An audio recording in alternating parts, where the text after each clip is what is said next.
उत्तराखंड उद्यान विभाग में हुए घोटालों का मामला सुर्खियों में है और पौधे की खरीद और आयोजन पर फिजूल खर्ची मामले की जांच की आंच में कई अधिकारी और सफेद पोश भी नजर आ रहे हैं, जिससे मामला काफी गरमाया हुआ है।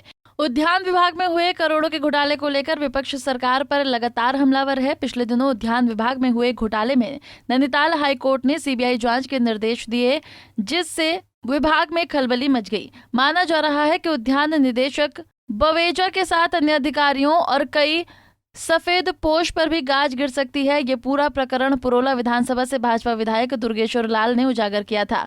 उन्होंने मोरी सहित जरमोल धार में सरकारी बागवानी में जाकर उद्यान विभाग में हो रहे घोटाले की पोल खोली थी, जिसके बाद पूरे सिस्टम में खलबली मच गई। मामला मुख्यमंत्री के संज्ञान में आया और इसके बाद उद्यान निदेशक को सीएम ने तत्काल प्रभाव से निलंबित कर दिया। इसके लिए पुरोला विधायक ने मुख्यमंत्री का आभार जताया और मैं धन्यवाद देना चाहता हूँ अपने प्रदेश के यशस्वी मुख्यमंत्री आदरणीय पुष्कर सिंह धामी जी को, कि जिन्होंने एक बिल्कुल उनकी जो इच्छा है कि उत्तराखंड को भ्रष्टाचार मुक्त बनाना है, तो भ्रष्टाचार मुक्त करने के लिए सबसे पहले ये इतना बड़े अजगर को जो पकड़ा है, जिसको जो है निलंबित भी किया है और उसके बाद उनकी जो जांच भी की और जांच के साथ साथ आज जो है उनकी सीबीआई जांच के भी आदेश हो गए। मैं माननीय न्यायालय का भी इस मामले में न केवल उद्यान निदेशक बवेजा बल्कि विभाग के अधिकारियों के साथ साथ सफेद पोश भी संलिप्त नजर आ रहे हैं।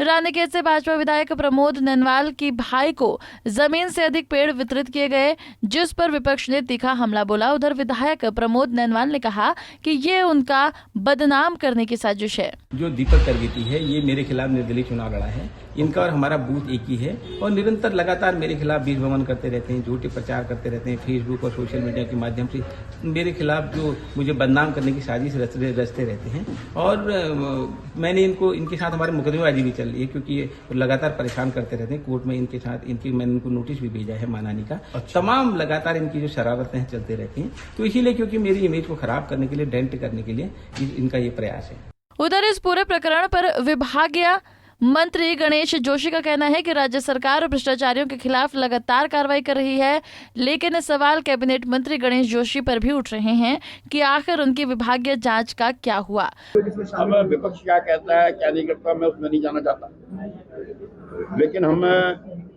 किसी भ्रष्टाचारी को हम छोड़ेंगे नहीं और किसी सही व्यक्ति को हम परेशान नहीं करेंगे। ये हमारा सरकार का संकल्प है और इसे में दूध का दूध, पानी का पानी होगा, जो दोषी होगा उसको सजा होगी। उधर हमलावर विपक्ष ने विभागीय मंत्री गणेश जोशी का इस्तीफा मांगा है। कांग्रेस के वरिष्ठ उपाध्यक्ष मथुरा दत्त जोशी ने कहा है कि मंत्री गणेश जोशी को नैतिकता के आधार पर इस्तीफा दे देना चाहिए और वो इस्तीफा नहीं देते हैं तो मुख्यमंत्री को उनसे इस्तीफा ले लेना चाहिए। सरकार के मंत्री, मैं आरोप लगा रहा हूँ, स्वयं भ्रष्टाचार में संलिप्त हैं, भ्रष्टाचारियों को संरक्षण देने में संलिप्त हैं और भ्रष्टाचारियों को पल्लवित और पोषित करने का काम कर रहे हैं।